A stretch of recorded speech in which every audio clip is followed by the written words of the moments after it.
Hoy nos acompañan Augusto Barrera, alcalde de Quito entre 2009 y 2014. Fue secretario de Educación Superior entre 2017 y 2018. Sofía Sánchez, asambleísta electa de Azuay por el movimiento Construye, y fue legisladora por Pachacuti en el periodo cesado. Y completa este panel José Alvear, empresario, analista económico y político. Gracias por estar un nuevo domingo en Políticamente Correcto. Han pasado 2 semanas desde el triunfo de Daniel Noboa y todo el equipo de trabajo ha sido sumamente hermético a la hora de explicar las líneas de acción que se seguirán en pocas semanas más.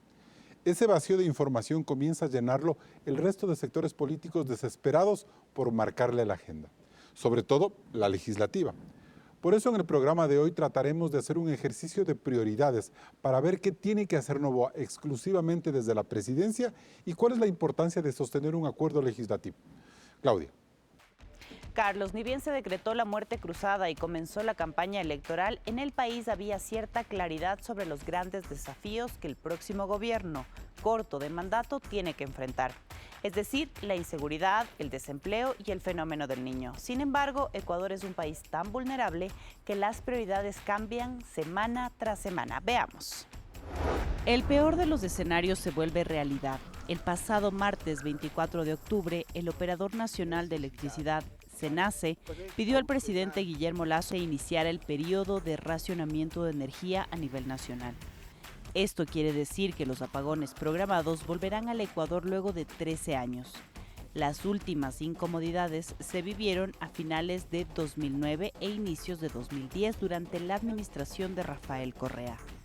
Daniel Noboa se posesionará a finales de noviembre o inicios de diciembre, precisamente cuando sube el consumo eléctrico por la época festiva.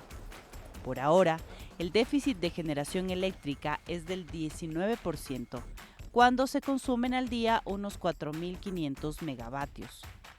Pero si en la Amazonía no llueve, las hidroeléctricas no podrán funcionar en toda su capacidad y Ecuador tendrá que volver 3 décadas atrás usando generadores a diésel.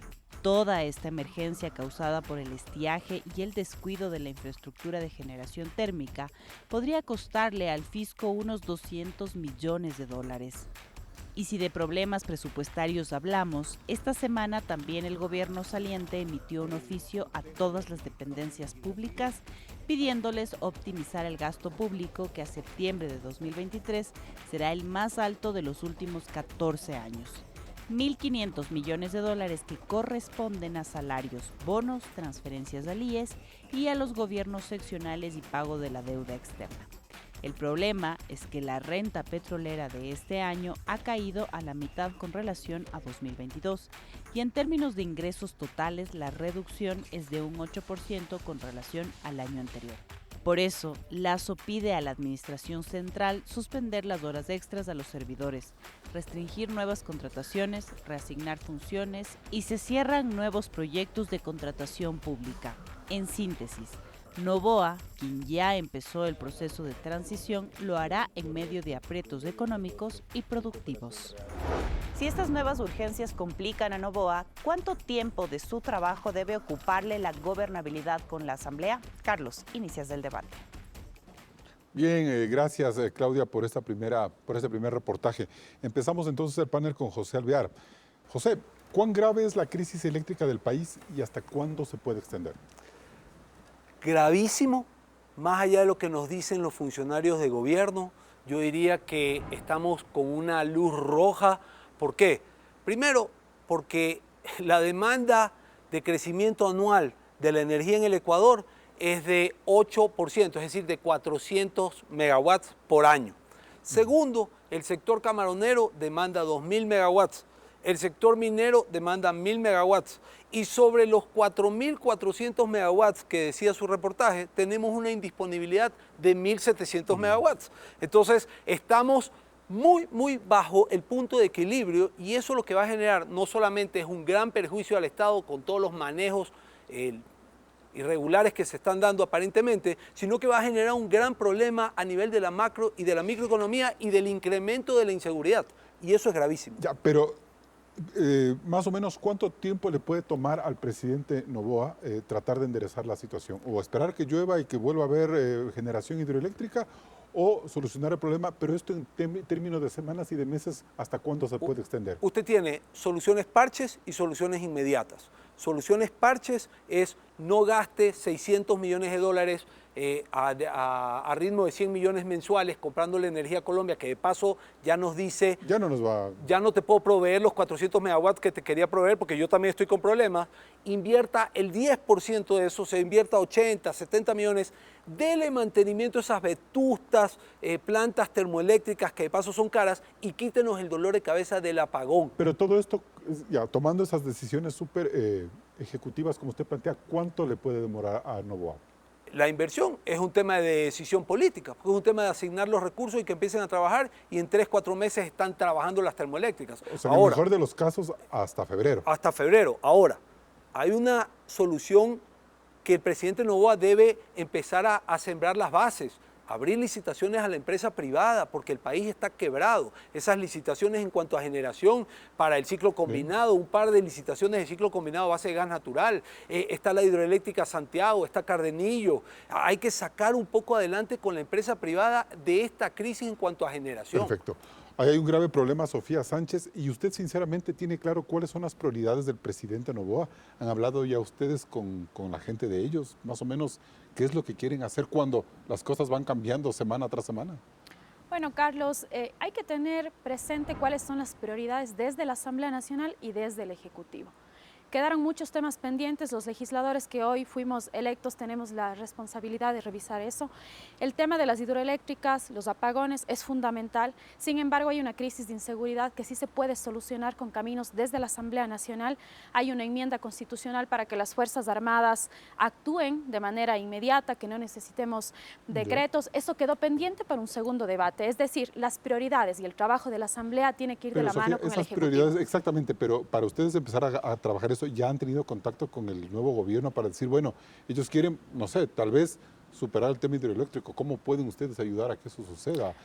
En el marco de una agenda legislativa todavía no hemos tenido un acercamiento directo, pero vimos que el presidente Noboa tomó muchos de los puntos bases que tenía el plan de gobierno de Fernando Villavicencio y nosotros apoyaremos eso porque somos coherentes con nuestro proyecto y en temas de seguridad pues hay muchísimas coincidencias. Ya, bueno, vamos entonces a seguir hablando de eso. Yo le quiero preguntar al doctor Barrera, ¿cuánto le demora a un gobernante adaptarse a funciones, a este tipo de funciones como para saber aprender a operar las cosas? Yo quisiera hacer una pequeña puntualización. Es un periodo corto, sí, con un altísimo nivel de expectativa del país, con un contexto, digamos, de múltiple crisis, de una policrisis, digamos, ahora tenemos además apagones, inseguridad, crisis institucional, incremento del desempleo. Esto es lo que tenemos, sobre eso estamos hablando. Tenemos un presidente, digamos, que tiene un novedoso talante, pero hay que decir, digamos, es un presidente a quien hace unas semanas el 80% de la población no lo conocía. Por lo tanto, si bien hay una legitimidad de origen y hay que respetar la democracia, es un presidente que va a tener la obligación de construir legitimidad de eficacia, de hacer cosas. Porque yo creo que a nadie, absolutamente a nadie, le va a satisfacer que frente al apagón, la inseguridad, las muertes de Yaguachi y la crisis que tenemos, vamos a tener pretextos, la Asamblea, esto no va a ocurrir. Entonces, yo creo que el presidente debe tener absoluta claridad. Pero, doctor, si un presidente hace pocas semanas no le conoció el 80% de la gente y a lo mejor él no se imaginó que iba a ganar la presidencia, ¿cómo se sienta en Carondelet para gobernar y cuánto tiempo más o menos le toma a un presidente, a un funcionario público, a un alcalde, sentarse y empezar a ver cómo va la cosa como para tomar decisiones? Es un tema de enfoque. Yo creo que evidentemente hay, digamos, una curva de aprendizaje. La experiencia político-administrativa del presidente electo es relativamente pequeña y es más bien parlamentaria. Me parece que este gobierno demuestra que una cosa es gestionar tu negocio privado y particular y una muy diferente es gestionar el Estado. ¿Yo qué le recomendaría, digamos, para comenzar a marcar una cancha? Uno, desmárquese de este gobierno. Desmárquese de este gobierno. ¿En qué sentido, doctor? Políticamente y en términos de enfoque. Yo creo que este gobierno termina con el 13%, estamos hablando en micrófonos y previamente sobre, por ejemplo, esta tomadura de pelo, porque llegamos a la crisis eléctrica sabiendo que era crónica de una crisis anunciada. Sí. Y el ministro tuvo la desfachatez de decirle al país que nos encomendemos a la Virgen y que nos bañemos menos. Y ministro de toda la vida, además. Y de toda la vida. Claro. Entonces, por favor, desmárquese de esa posición. Desmárquese del hecho de que va a depender de la Asamblea o de una gran reforma política, porque tiene 15 meses. Consolide una capacidad de gestión, porque en eso le van a medir. Demuestre que puede diferenciar el interés del grupo económico del que viene del interés y del bien común. José, ¿para cuánto a un presidente le puede complicar una crisis energética, por ejemplo? ¿Cuánto tiempo de su gestión le puede tomar? Muchísimo le puede complicar si no sabe hacer las cosas rápido y de forma eficaz, porque convengamos que un país solamente sale adelante con buena educación y energía barata, y en este caso parte de su oferta de campaña fue darnos una energía barata, económica, y gracias a la negligencia de los funcionarios del Ministerio de Energía y Minas y SELEC, hoy en día vamos a heredar una energía 7 veces más cara de lo que pagamos los ecuatorianos. La negligencia de este gobierno la tiene que pagar el próximo presidente. Y como dice Augusto, de una forma, ¿cómo tiene que desmarcarse? Tiene que, primero, presionando a las autoridades de turno, a los organismos de control, Fiscalía y Contraloría, que hagan las respectivas averiguaciones a las denuncias que se han puesto. Segundo, coincido con el exalcalde. Tiene que, como marca distancia, trabajando puntualmente en cosas concretas. Inseguridad, energía, generación de trabajo. No tiene que perder tiempo mandando a la Asamblea nuevos proyectos de ley, se le van a ir los días y no va a lograr nada. Sofía, ¿y ustedes le van a dar, la Asamblea tiene que darle un tiempo al presidente como para que se adapte a estas nuevas funciones? Es decir, tratar ustedes de hacer el menos ruido posible. ¿Es posible pensar así?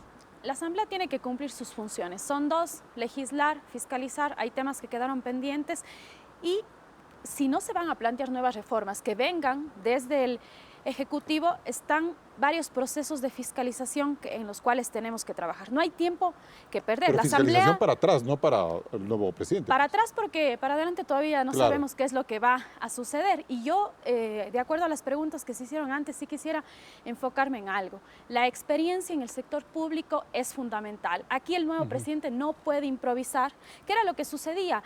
El gobierno saliente se quejaba de que los ministros pasaban en la Asamblea. ¿Por qué? Porque no se estaban ejecutando los presupuestos.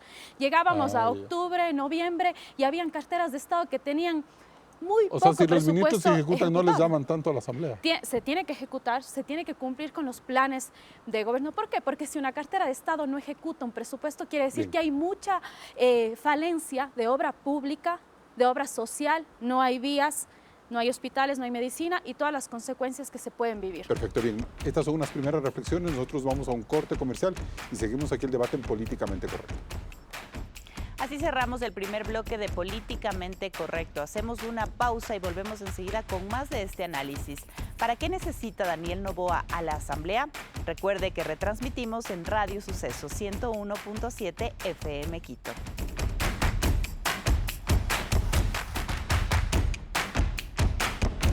Seguimos en Políticamente Correcto. Doctor Barrera, ¿cuál es el funcionario más importante que en este momento tiene que acompañar a Daniel Noboa? ¿El ministro de Gobierno, el ministro del Interior o el secretario de la Administración? Hay un entorno, Carlos, que es un entorno básico que permite que un gobierno funcione, digamos, es la capacidad que permite marcar, digamos, una orientación. Porque muchas de las cosas que se discuten, digamos, de política, tienen que estructurarse en política pública y tienen que a su vez materializarse en acciones concretas. Yo creo que ese tipo de engranaje se ha perdido absolutamente. Entonces, evidentemente, se requiere un secretario de Administración que sepa de la administración pública. O sea, ese debería ser ahorita el funcionario Se ideal requiere de un Noboa. ministro de Gobierno con capacidad de gestionar. Se requiere evidentemente, digamos, alguien que maneje adecuadamente y muy inteligentemente las finanzas, porque el próximo año quizás tenemos tiempo y podemos profundizar un poco, y requiere una capacidad de articular la intervención de seguridad que para mí es fundamental. Claro. Eso en este gobierno, por ejemplo, no ha habido. No ha habido. ¿Y Es decir, uno mira Claro. en el caso de seguridad, digamos, una desarticulación absoluta. Hace momentos conversamos el tema de las cárceles y permítame ser un poco incisivo, pero debo serlo. La persona que termina al cargo de las cárceles fue quien comenzó. Y si ustedes tienen un poquito de memoria, la imagen inicial era él subido en un tractor, en una retroexcavadora, entrando a las cárceles y diciendo ahora sí va a poner orden. 2 años y pico después, este mismo funcionario dice que no puede hacer nada en 8 meses, en 8 semanas. Por favor, por favor. Cuando yo digo desmárquese, desmárquese de esas cosas, porque en términos de seguridad, sin necesidad de grandes reformas, puede establecer una capacidad de inteligencia que pero incorpore. doctor, ese puede ser el discurso, pero en cuanto a la gente que le rodea, Santiago Basabe dice se necesitan 400 personas de confianza.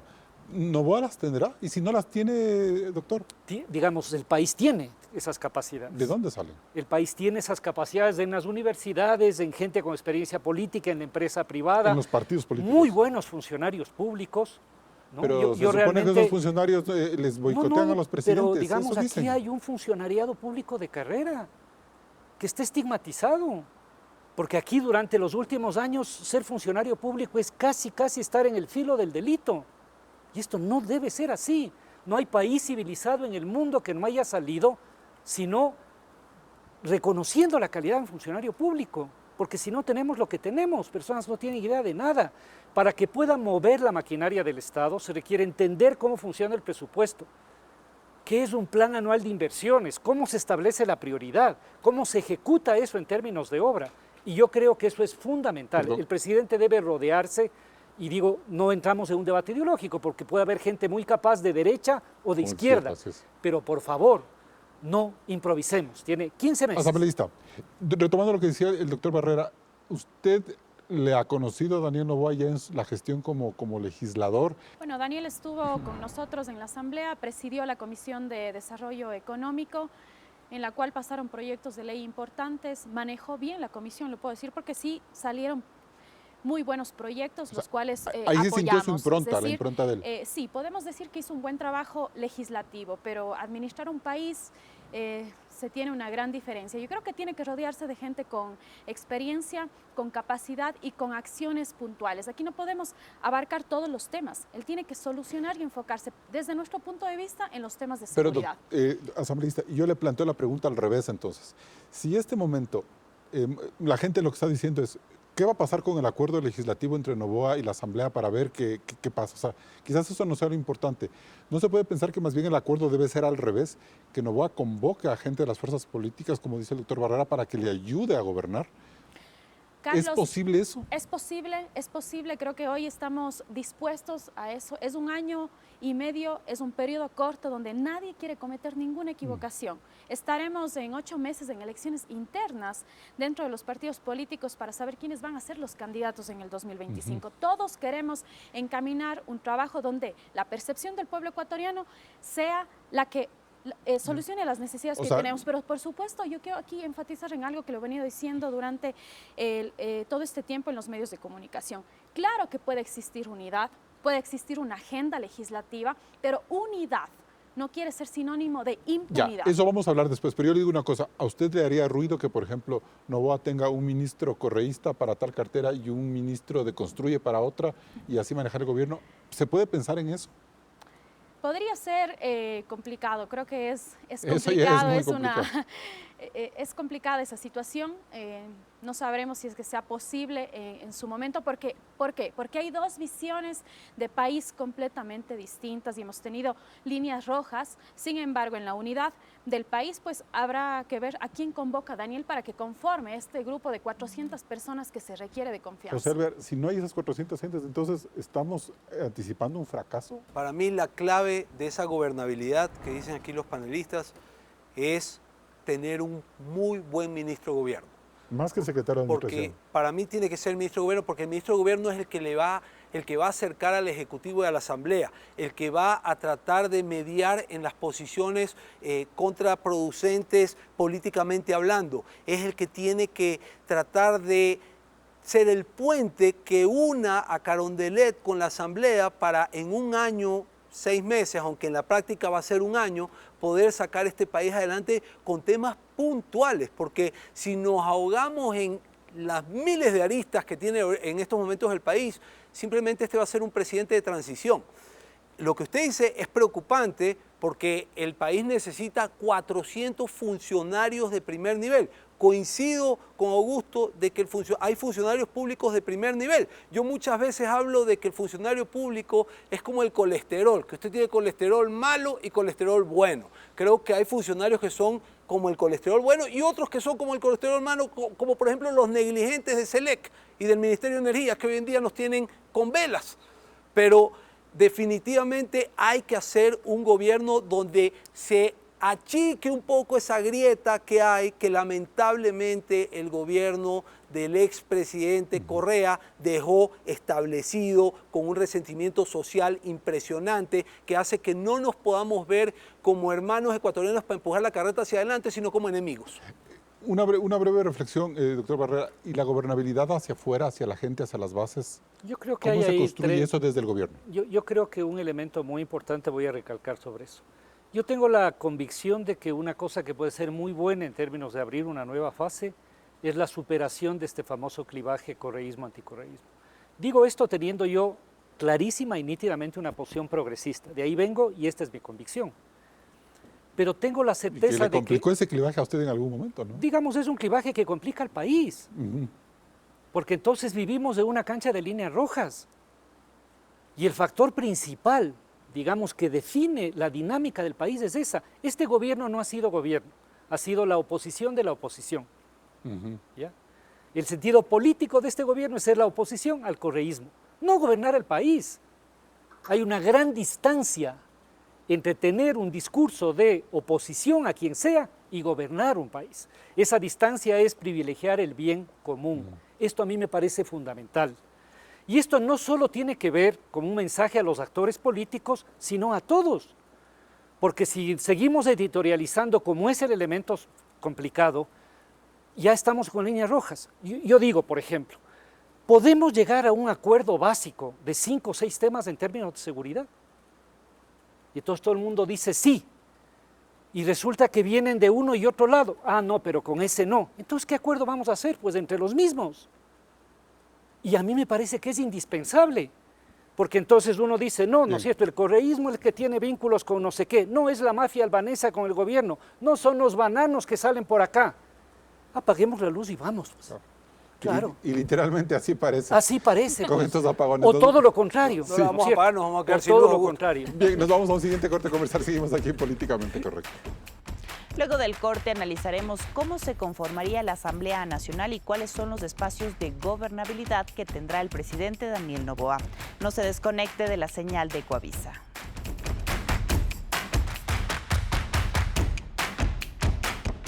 En las últimas horas, el centro de la noticia política ha radicado en cómo el gobierno debe buscar un acuerdo legislativo que le dé holgura. Pero para un gobierno de 18 meses es vital controlar la Asamblea.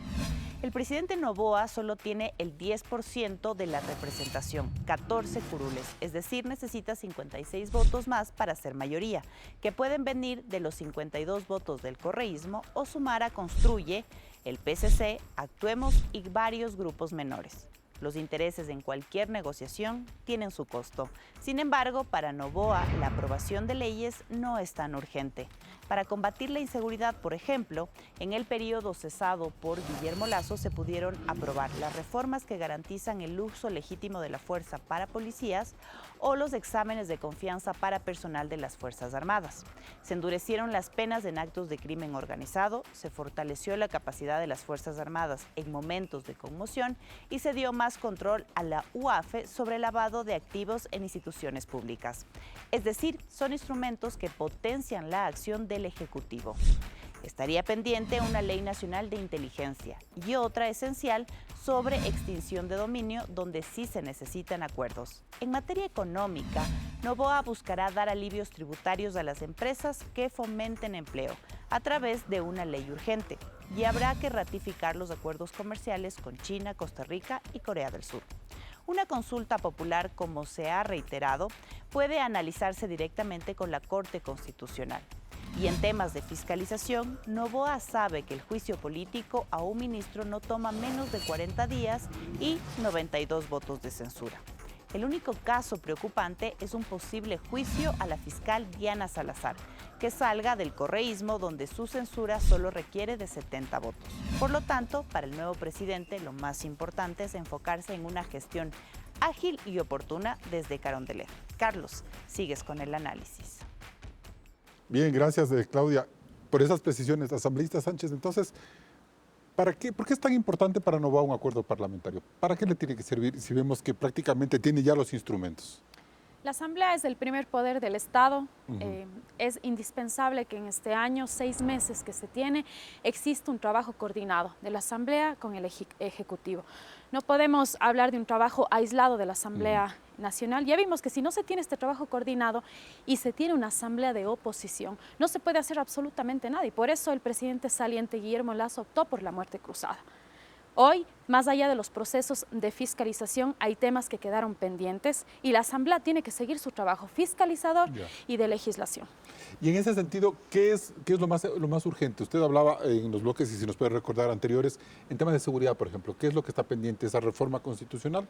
¿Esa enmienda? Está pendiente para segundo debate la enmienda constitucional para que las Fuerzas Armadas apoyen a la policía en temas de seguridad. Eso requiere de que se agreguen las observaciones de los nuevos legisladores y se pase a un segundo debate. Este será un instrumento importantísimo para que el presidente pueda cumplir su plan de seguridad. Y además de esto, Carlos, recordarle a la ciudadanía que si bien es cierto, había una percepción de que la Asamblea no trabajaba, se hicieron varias reformas e incluso casi 42 artículos se reformaron en temas de seguridad. Y esos son instrumentos necesarios para que hoy se aplique. Si no se lograra hacer una ley de extinción de dominio o una ley de inteligencia, ¿se cae el país?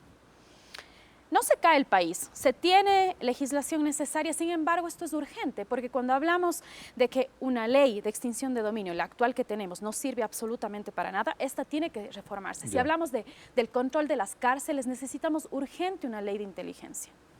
Ya, pero entonces esa ley de extinción de dominio sí tiene que tener el liderazgo del presidente.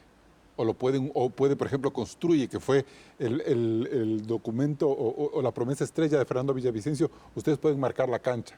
Nosotros vamos a marcar la cancha, tenemos ya nuestros objetivos claros, ley de extinción de dominio, una reforma urgente, la ley de inteligencia es fundamental y hay un tema también especial que aquí quiero recordarles, está el juicio al CNE. Pendiente, que quedó ya presentado por los anteriores legisladores y habrá que ver cómo se conforma la Comisión de Fiscalización y cómo se le da trámite. A pesar de que la presidenta del CNE ya ha llamado a elecciones a unas juntas parroquiales pequeñas para seguir en un calendario electoral y evitar el juicio político.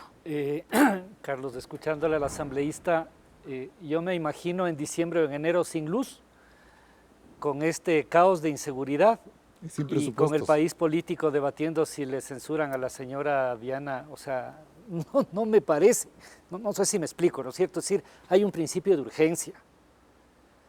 Y a mí me parece que la muerte cruzada es un llamado al Ejecutivo que se va, pero también a la Asamblea. No olvidemos que el nivel de aprobación de la Asamblea que terminó era menor que la del presidente, y eso ya es palabras mayores. Entonces sí me parece que habría que hacer un esfuerzo de conectarse, pues, de conectarse.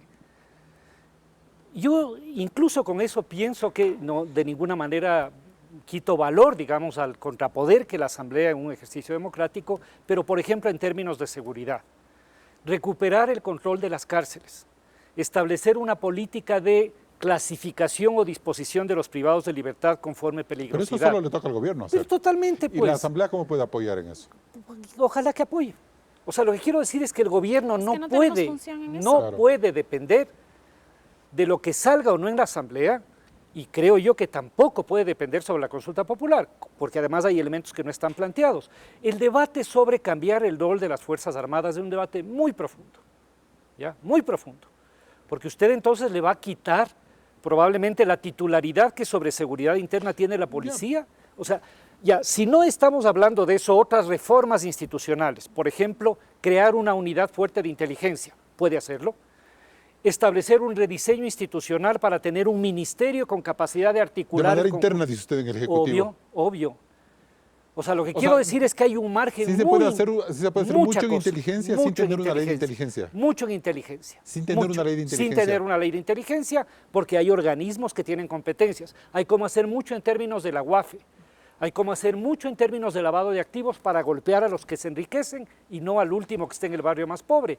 Hay que Si tienes inteligencia, esa inteligencia tiene que estar vinculada a una entidad que produzca esa inteligencia en términos de acciones. ¿Cómo puedes tener 70 muertos en Yaguache, que es un cantón de este Terrible. tamaño, y nadie sabe qué es lo que pasa?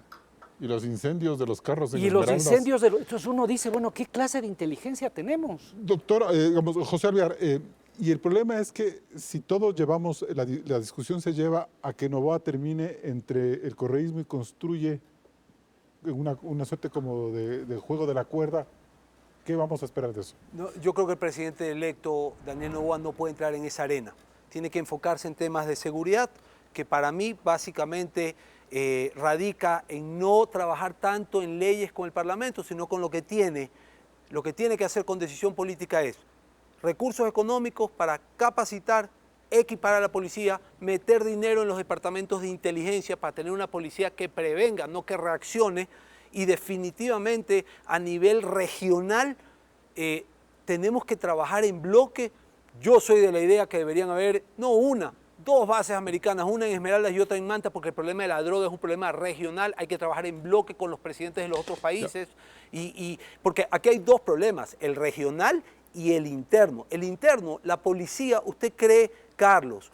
Y en esto yo siempre salgo en defensa de la policía. ¿Usted cree que la policía no sabe dónde están, no sabe disparar? La policía sabe dónde están, sabe disparar, sabe repeler. Lo que pasa es que no tiene el respaldo jurídico para hacerlo, no tiene el dinero para equiparse, no tiene el dinero para capacitarse y el área de inteligencia está abandonada. O sea, nuestros policías son carne de cañón. Salen a las calles sin una hoja de ruta, sin una estrategia. Vea, le cuento algo, para que usted, que es un buen periodista investigativo, lo confirme.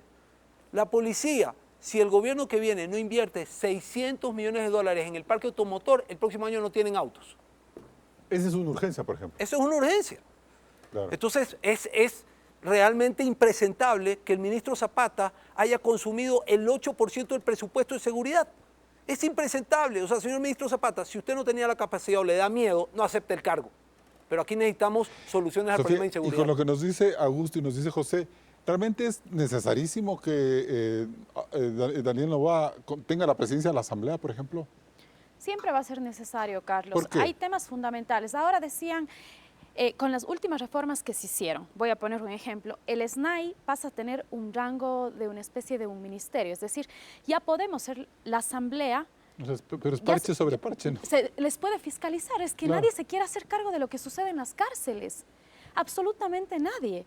No hay cámaras, no hay escáneres, nadie puede controlar porque quienes están a la interna, quienes resguardan las cárceles, no tienen todo lo necesario para hacerlo. Y la policía tampoco.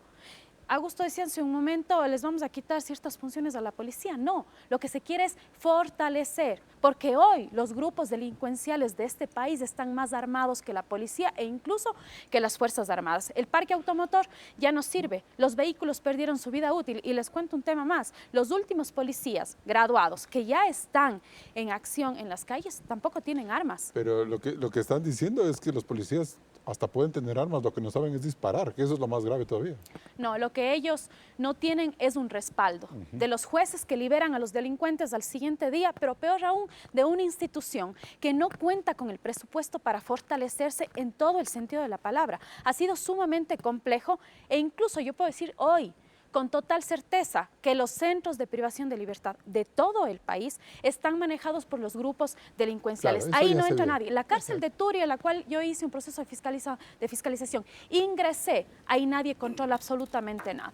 Soy de la idea de que como el Estado ha demostrado en muchos aspectos, no en todos, ser mal administrador y ser un administrador hasta cierto punto corrupto, yo no vería con malos ojos la figura de privatizar las cárceles, como lo hacen en Australia y como lo hacen en Estados Unidos, porque ahí viene el capital privado y no se puede dar el lujo de perder y tiene que demostrar que es óptimo. Esa idea la podemos ver en el próximo bloque, pero creo que usted quería Iba a eso. enfatizar en que muchas de las cosas que hemos discutido aquí son aspectos que claramente tienen que ver con la calidad de la gestión pública. Es decir, que no hay plata, que no compran uniformes, que no hay armas, que no hay entrenamiento, que no hay responsabilidad política, que no hay cadena de mando.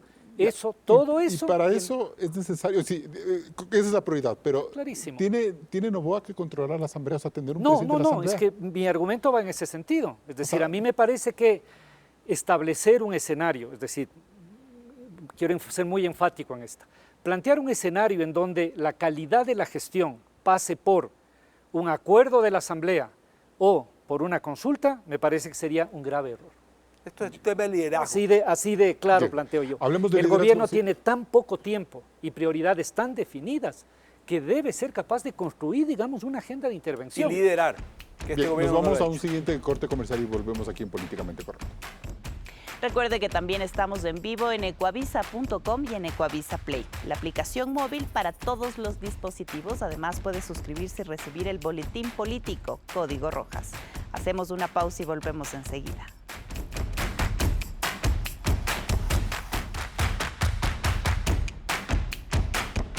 Seguimos en Políticamente Correcto. José Álvarez, si usted tuviera que priorizar la agenda del gobierno de Noboa en la Asamblea, ¿por dónde empezaría? ¿Qué leyes le sugeriría? Trataría de tener un buen ministro de gobierno para llevarme bien con la Asamblea y trabajaría con las leyes que ya hay. Uso progresivo de la fuerza y alianzas público-privadas. Con uso progresivo de la fuerza haría frente a la inseguridad interna del país y con las alianzas público-privadas trataría de generar ese empleo que hoy escasea en el país. ¿Vale plantear una agenda de leyes urgentes económicas cada mes o eso realmente es como inviable? En este gobierno que es de transición, yo lo veo inviable. ¿Ya? Yo lo que trataría de trabajar estratégicamente es que mi ministro de gobierno trate y llegue a acuerdos para que las mayorías en la Asamblea, que son manejadas lamentablemente por los caudillos, no boicoteen este año y medio de gobierno, porque el país está harto de boicots y el país requiere urgentemente que lo saquemos adelante con temas de inseguridad y de trabajo. Ya, pero y en ese sentido, si es que el gobierno de Noboa quisiera hacer esta famosa ley de alivios tributarios a los empresarios, hay que jugarse por eso, para dar empleo. Él lo puede, no necesariamente, porque tienes... Ese ha sido el planteamiento de O sea, eso Noboa. es a mediano plazo. O sea, Ya. mediano plazo hablo yo después de este año y medio, porque la asambleísta no me deja mentir, para ser aprobada una ley, por lo menos 6 meses. Claro. Entonces... O sea, en 17 meses, ¿cuántas leyes se pueden aprobar que no sean urgentes, de lo que usted ha visto? Depende, las que están para un segundo debate podrían ser inmediatas, las que ingresan Y si como Noboa proyectos ingresa el primer económicos proyecto de ley. urgentes tardarán unos 90 días máximo. Sin embargo, las que tienen un carácter, diría yo, normal, ordinario, esas prácticamente unos 6 meses, pero claro, ¿quién preside la Asamblea? O sea, hará 3 leyes Noboa en el mejor de los Pero casos. todo depende de quién preside. Claro. ¿Qué pasa si es que preside alguien como el anterior periodo donde priorizaba condecoraciones? Donde las agendas de las distintas comisiones no son las que está planteando el Ejecutivo. Carlos, no nos olvidemos de un detalle no menor. Vamos a entrar a un año electoral. Exacto. que es Entonces, en en el octubre. año electoral empiezan los dueños de los partidos a jugar con cálculo político y no en función de país. Entonces empiezan a boicotear porque ellos tienen cálculos políticos Así en el es. 2025. Entonces, Carlos, ¿qué pasa ahora? Hoy todos dicen vamos a apoyar al presidente y claro, desde nuestro espacio, todos los puntos que él planteó como plan de gobierno, puntos que tomó desde nuestro proyecto político, vamos a apoyar. Pero ¿qué va a pasar en 8 meses cuando empiecen ya estos procesos electorales? ¿Van a seguir apoyando al presidente? ¿Se va a priorizar una agenda de país? Eso es lo que tenemos Mire, que plantearnos. Ya le doy la palabra. ¿Cuánto tiempo más o menos en promedio se demora en llevar adelante un juicio político a un ministro? ¿40 días o más a veces? No, yo creería que más. Todo depende del funcionamiento en la Comisión de Fiscalización. O sea, que máximo 4 ministros le destituirán al presidente de Noboa. Podría pasar si es que esa es la agenda de una mayoría en la Asamblea, pero creo que este no va a ser el caso. Entonces, si hay que hacer consulta popular, pues si todo eso se demora a gusto. No pienso que... No es momento para Quisiera consultar. conocer efectivamente cuáles son las preguntas. Digamos, he tratado de identificar aquellos elementos que con una consulta implican transformaciones y efectos inmediatos. Prefiero opinar tal vez cuando tengamos eso con claridad, porque claro, uno puede decir la consulta es el mecanismo que permitiría que él refrende su triunfo y gane capital político. Ya, eso es muy bueno para él, no sé si sea bueno para el país, ¿no es cierto? Depende de qué preguntas. Eso tiene más lógica en su cálculo electoral de continuidad que en los temas, porque lo que me parece increíble es que tengamos la certeza de la consulta y no tengamos los temas de la Las consulta. preguntas. Es que, perdóneme, digamos, Claro. nosotros somos así, ¿no? Un poco al revés. Si sí vamos a la consulta y no, como digo en caso de la Asamblea, definamos 4 o 5 cosas. porque nosotros nos ponemos de una especie de desdramaticemos el hecho de que vamos a elecciones. Yo estoy casi seguro de que estamos llegando a un punto en donde esta idea de mientras peor, mejor, deja de funcionar para los actores políticos. O sea, esta idea de que nos vaya pésimo, ¿no es cierto?, para que esto no es así. O sea, usted ve un nuevo momento. Yo creo que estamos en una situación de crisis tan profunda, porque seamos claros, la penetración del crimen organizado de las estructuras estatales es una cosa muy compleja. Por Dios. Ahí no vamos a discutir si usted es de derecha y yo soy de izquierda. Ahí vamos a discutir la validez de las instituciones, el pacto social, los elementos fundantes del Estado.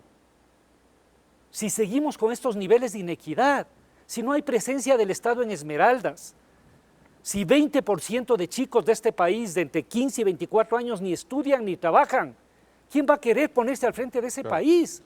Entonces, esos temas coloquemos, por favor. Porque políticamente lo que usted dice en cierta forma tiene razón, porque luego de esta muerte cruzada vimos que fracasa Pachacutic, fracasa la izquierda democrática. Claro. El Partido Social Cristiano en medio la sacó barata, pero porque asomó Topic, si no, ¿qué hubiera pasado con eso? Exactamente. Y el correísmo ahora está pues, muy golpeado internamente. O sea, la elección hay una crisis transversal de legitimidad. Claro. Y entonces yo me pongo en el escenario digamos, este presidente o el que sea tiene que hacer presencia en los territorios. Hay una orfandad en estos años de presencia en los territorios. Probablemente le criticaban a Correa, digamos, sobre su presencia territorial. Uribe hacía cosas muy parecidas. Pero el Estado necesita estar presente en Esmeraldas, pues. Necesita estar presente en la frontera, en los barrios pobres de Guayaquil, en ese eje que todo el mundo dice que es la ruta del narcotráfico. Presencia del Estado, contención a esos jóvenes. Eso hay que hacer, pues. Y entonces no veo quién pueda oponerse y capitalizar políticamente de oponerse a este tipo de acciones. No es momento para una consulta popular. Como decía, solamente para responderle al alcalde, siempre con muchísimo respeto y aprecio. Como decía el doctor Carlos Julio Arosemena Monroy, en este país, si a mí me dicen que está volando un elefante, me acerco a la ventana a ver. Todo es posible en este país, Augusto. ¿Verdad? Entonces, el tema de los cálculos, yo quisiera saber qué va a pasar con el Partido Social Cristiano si el señor Henry Kronfeld no es presidente de la Asamblea. Vamos a ver qué tan patriotas somos en ese momento. Claro. Ahora, y ahí, Sofía, ¿cómo entender la posibilidad de que la agenda sea como más contundente? El país espera respuestas, Carlos, y será contundente cuando se cumplan de manera efectiva las prioridades que hoy tenemos como país, pero sobre todo en ese trabajo coordinado con el Ejecutivo. No podemos decir que el presidente no puede trabajar con la Asamblea y que la Asamblea desde este espacio puede hacer lo que quiera. Tenemos que trabajar en unidad. La falta de la presencia del Estado, lo que acaba de decir el exalcalde, yo quisiera contarles breve algo que sucedió en Cañar. Sicarios mataron a un señor, llegaron hasta la cárcel, se metieron en la cárcel. Es decir, ellos se resguardaban ahí. Ni siquiera los grupos de operaciones especiales pudieron ingresar. ¿Por qué? Porque tenían de rehenes a 2 policías. Entonces, y ahí quedó el tema. Eso es lo que está sucediendo en la práctica en este país. Y en las poblaciones indígenas la gente se acerca a las cárceles, saca a los delincuentes y los lincha, porque no hay fiscal ni policía que haga algo. Lo que tuvimos en La Maná hace pocos días. Claro, que los quemaron. Guamote, claro. O sea, estos días hemos tenido, me parece, elementos que ya están en otro nivel, ¿no es cierto? Hubo la noticia de fosas comunes. En Esmeraldas. De estas cosas no habíamos hablado, no habíamos visto en la historia del país. Entonces me parece que son elementos lo suficientemente... Pero, ¿se puede llamar a una unidad nacional, un gobierno? Yo creo que sí, No necesariamente un gobierno. Es decir, porque hay dos maneras de encarar esto. Porque todo el mundo dice, bueno, vamos al modelo de Clemente y el rato en que se plantea, todos somos peleados. O dices, qué linda que fuera transición en el caso español, ¿no es cierto? Qué maduros que fueron la salida de Pinochet. Bueno, eso fue sentarse entre diversos, no entre los mismos. Y definir 4 o 5 cosas, e ir a las elecciones y pelearse democráticamente. ¿Y la impunidad, doctor Barrera? Es uno de los elementos, pero eso es un elemento para todos, pues. Pero no puede estar en la agenda la impunidad en este momento pero que para vive el todos, país, no porque es la en este momento, digamos, creo yo que tenemos demasiada gente en la lista, ¿no es cierto?, como para decir la impunidad es contra uno o contra otro. Esto no es así, tiene que ser para todos, y eso es el imperio de la ley. no puede haber impunidad como tampoco puede haber persecución. Perfecto. Necesitamos instituciones que sean capaces de recuperar Muy el bien. Estado de Derecho. Nos vamos a un siguiente corte comercial y volvemos con las conclusiones.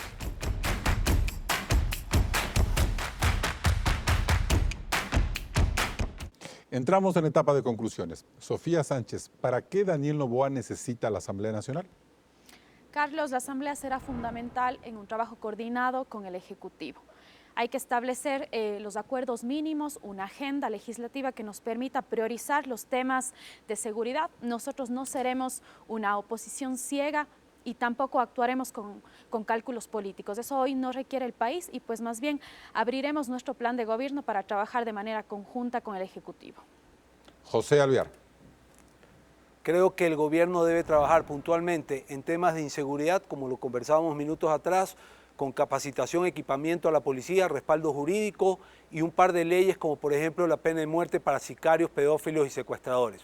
Y debe solucionar el tema de la crisis energética, porque la crisis energética lo único que hace es anclar al país y no dejarlo salir hacia adelante ni generar trabajo, que es otro gran talón de Aquiles que hoy en día tiene el gobierno.